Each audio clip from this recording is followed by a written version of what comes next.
करून घेण्यासाठी खूप दिवस शोधत होते, तर मला माझ्या एरियामध्ये हे दिसलं म्हणून मी ट्राय केलं. कारण मी ह्याचे खूप फायदे ऐकले होते, म्हटलं मला पण खूप दिवसापासून करायचं होतं. तर ह्याचे खूप फायदे आहेत, जसं आपलं वात कमी करतो, शरीरातील उष्णता कमी करतो, डोळ्यांसाठी पण खूप छान आहे, शरीरातील थकवा कमी करतो आणि पित्ताचा त्रास पण कमी करतो. तसंच पायाला सूज पडणं, पायाला भेगा पडणं हे सगळं कमी करतो आणि ब्लड सर्क्युलेशन वाढल्यामुळे आपल्या चेहऱ्यावरती तेज पण वाढते आणि डोळ्यांचा काळेपणा पण कमी होतो.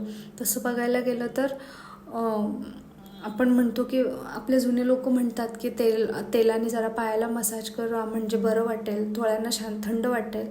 त्यापैकीच एक आता हे फूट मसाज करते वेळी ही आहे काचेची थाळी, त्यात ती लोक तूप किंवा तेल टाकतात.